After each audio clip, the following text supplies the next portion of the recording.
Welcome.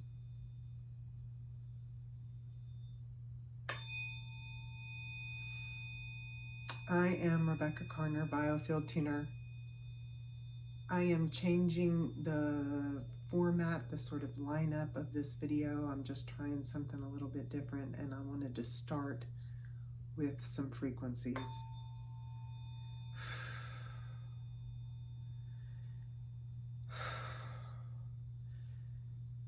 I have been watching some podcasts that were filmed at the end of 2023,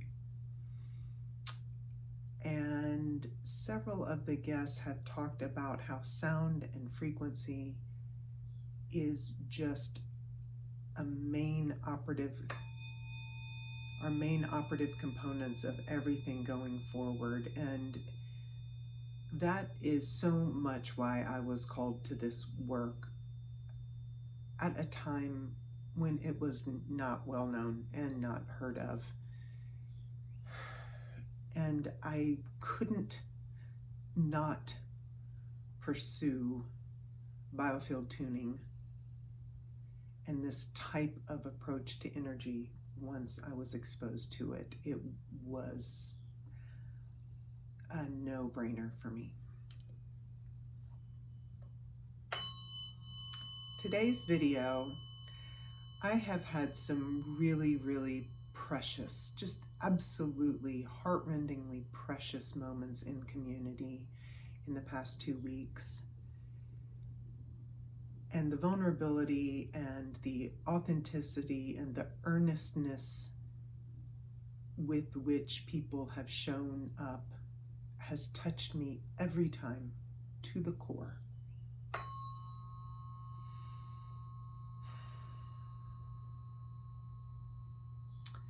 And dovetailing with the conversations by the sort of national and internationally known people whose content I appreciate, and dovetailing that with conversations with people who aren't in the energy world, who aren't in the national podcast space.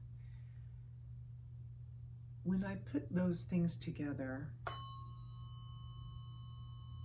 alongside with the very foundations, the fundaments of why I think this work is beneficial to everyone,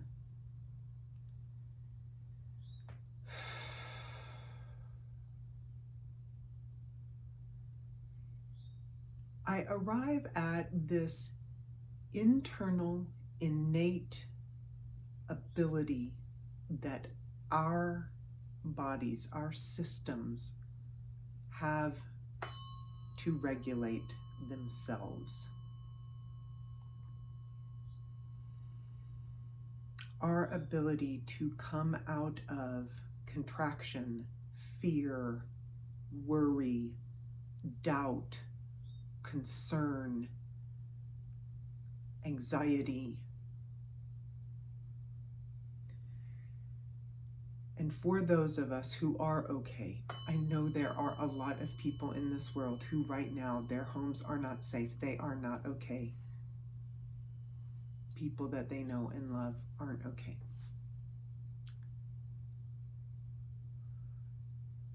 If you are not one of those people, and if you are okay, let yourself be okay. Take a breath.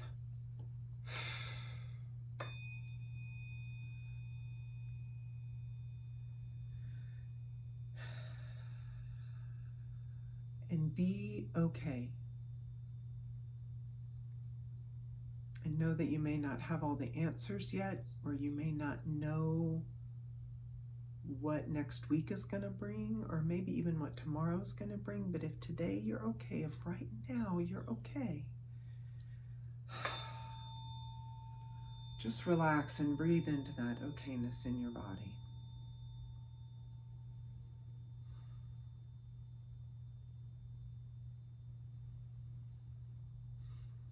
Because for us to cultivate the ability to realize that we are okay when we're okay, and to really ground into that, I did a YouTube live about grounding to a self-referent point.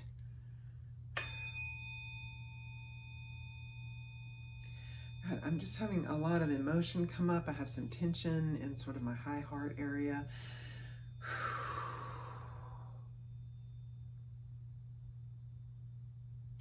I'll go ahead and tell on myself. Okay, so I'm in my mid-50s, right? I'm not a young person. When I was a young person, I had some side eye about people who were like, oh, don't watch TV. Oh, the news is just fear. Don't believe what people say. So here's the thing. All that's true. All that's true. If you constantly read news articles and consume the news and are consuming anything other than, like, I don't know, woo-woo or prayer transmissions, if you are consuming anything on mainstream news media, mainstream television, it is geared to shock you, grab you, scare you, seduce you, period. None of that is any benefit to your central nervous system. None of it. It is up to you to choose at every moment. And I'm not saying that over harshly. Okay, if you want to chill out and relax and watch some sort of TV program, great. That's fine. But notice if it's taking a hold of your thoughts. Notice if it's leaving you feeling disquieted. If you are walking around and you have the ability to eat and be safe in your home and clothe yourself and meet your baseline needs on the daily with predictability, and you walk around constantly feeling disquieted in a way that you don't really understand, you always want to distract yourself away from the weird that's inside of it. Quit taking in content that other people have generated and get quiet and get with yourself. Our strongest superpower right now is our ability to self-regulate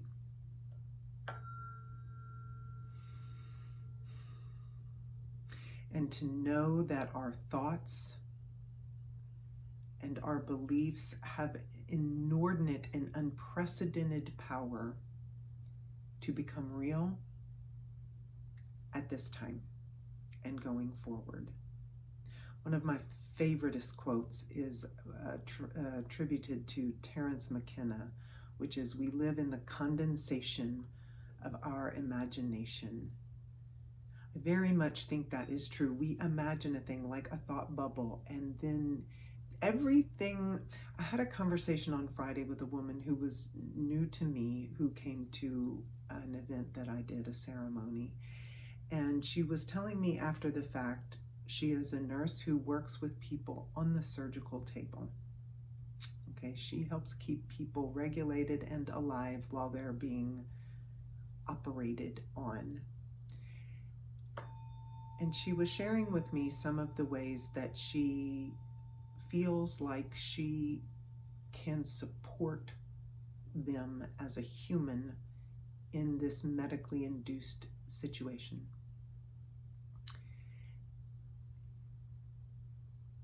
And she said, "But Rebecca, I feel like I just made that up. Like, I don't know if I'm really helping. I don't know if I'm really doing anything.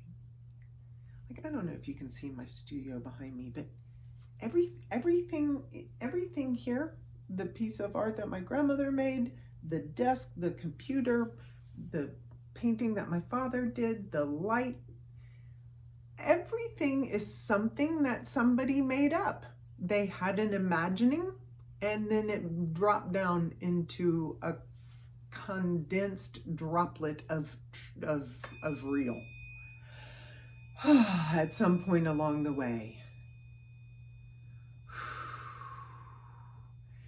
That creative ability, that truth, that power of generation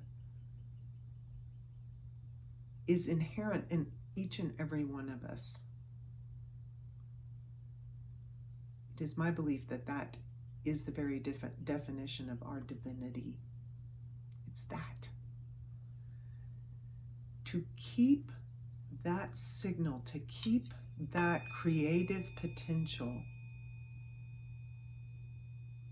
calm, rested, nourished, cared for, supported,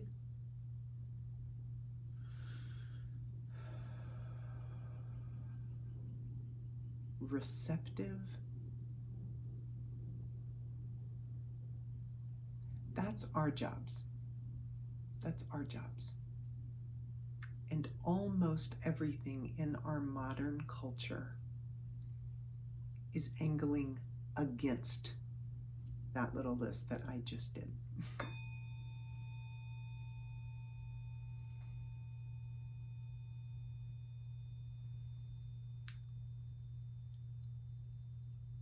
And that's just where things are now. That's where the needle is. It's not good or bad. It's like the rain out there today. Okay, great. It's rain. You will get wet if you stand in it. And you have the choice to wear a raincoat or to come in out of the rain if you don't want to get wet. If you do want to get wet, then go out in the rain. Get wet. But know what you're doing and go to get wet, because that will serve you so that you can then get dry, and then you can do whatever you're going to do. Or that in standing in the rain, that is your creative platform. We choose not only where we place our intentions and attentions, but we choose our internal state all the time. One of the channeled messages for the ceremony on Friday was that the new moon on February 9th, the new moon in Aquarius, was a time to forget what you think you know, and the call is to begin to know what you're thinking.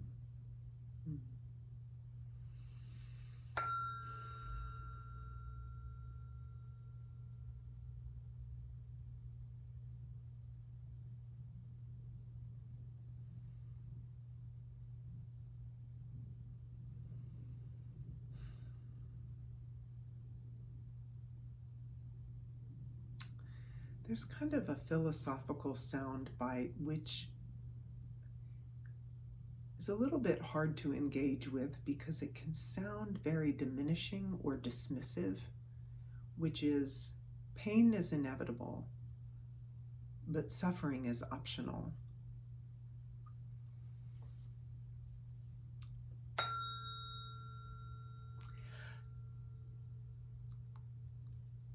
If you allow yourself a lot of grace for things that you do feel pained about, or if you are in a place of profound pain or danger, that is true, and I am sorry.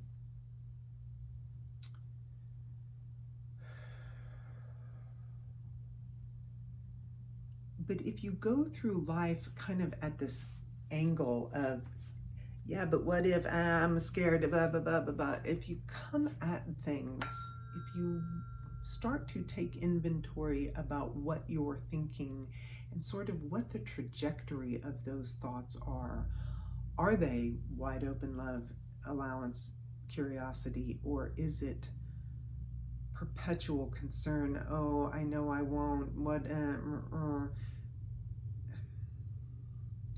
You can change the vector and everything will change the way it feels, although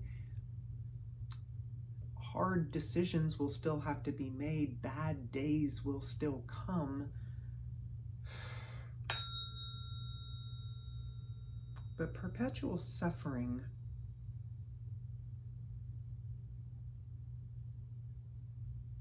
or the spinning of the wheels trying to get away from suffering that your fear is coming, that's a whole other, that's like a meta box canyon. All of that goes away.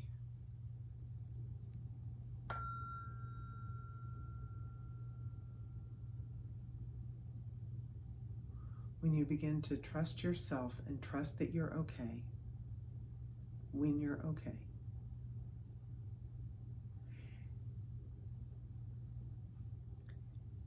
And then from this expansive now point of, in this moment, right now, everything's okay. Everything's okay.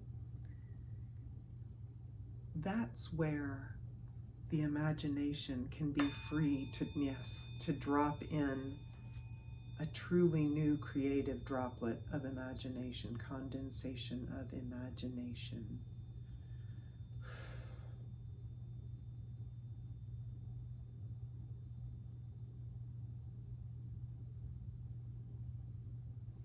I think one of the first times I ever heard Esther Perel interviewed, she said that creativity can only happen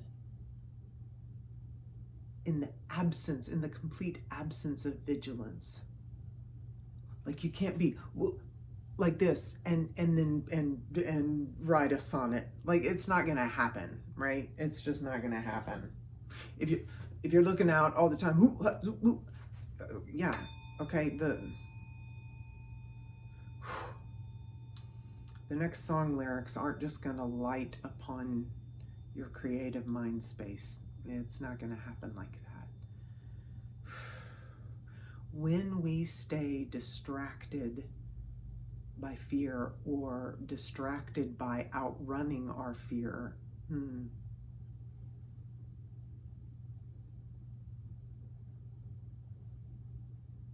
I have just been on and on and on about Dr. James Hollis, the Jungian psychologist. His work is fantastic. I can't recommend it highly enough. But in his book, Finding Meaning in the Second Half of Life, he talks about the two gremlins that are sat at the end of everyone's bed. One is fear and one is lethargy. All around me, whether I know them or not, I am surrounded by people who overcome their lethargy gremlins every day. People wake up in effort and try and do and serve and effort and just should on themselves and try in the most earnest and heartfelt way. It is my opinion that in the culture that I swim in most immediately in my world, the biggest and baddest gremlin of them all is the fear gremlin. And that pig, it's a pig gremlin, and it has every kind of shade of lipstick. Yeah.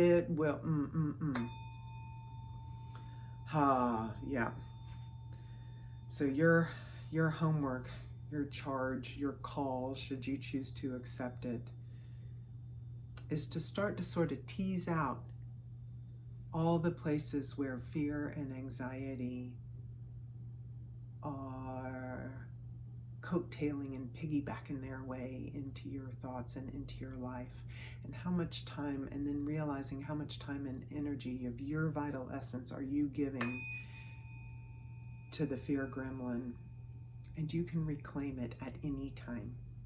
But then, don't not worry about that because have you heard the news today? You know what? Unless it's coming through your front door, okay? whatevs, whatever. Just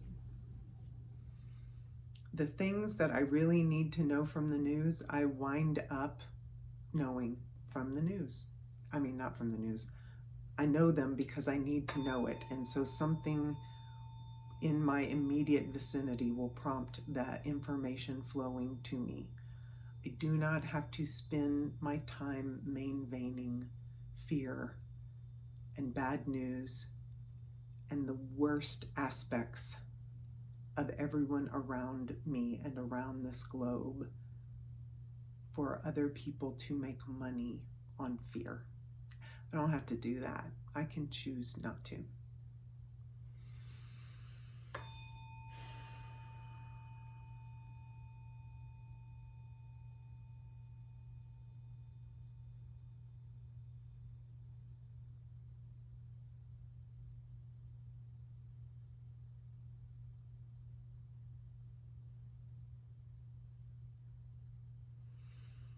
You know, on Sunday, I got a download. I might make a little series around this. But care for self. Trust your own inner regulation. Take charge of regulating your nervous system and don't feed the fear gremlin.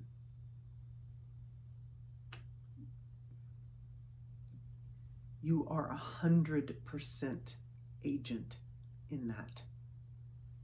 You have that capacity. That is, I mean, that's your time and your energy and your focus. I mean, those are the three things that nobody can take away from you. The only thing they can do is knock the life out of your meat suit. But save for that, those three things are yours. They are yours alone. They are innately and divinely yours. And you get 100% to choose how those are deployed in every instant of every day. And when you find yourself not in a beautiful, graceful mindset, that's okay. Either stay with it if you need to explore it, or shift it if it's time to shift and if it's not benefiting you or the people around you. Like, that's it. Could it be possible that I could shift this? Can I place my attention elsewhere? Am I okay? Can I cultivate gratitude and acceptance of my okayness? And then where would I step next from there? So, nice.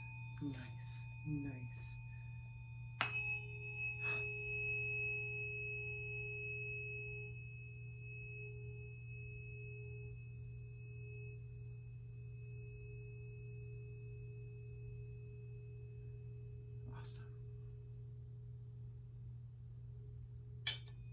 All right, I'm going to wrap up.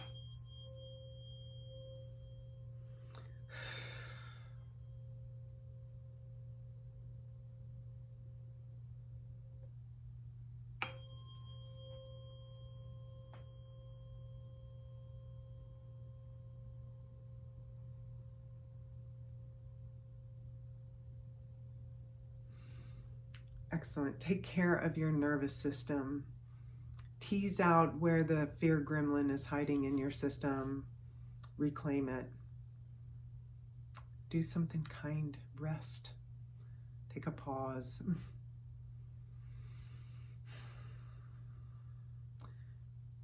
Transmit love and support. If you really realize you're okay but you are having concerns for others, then send that out.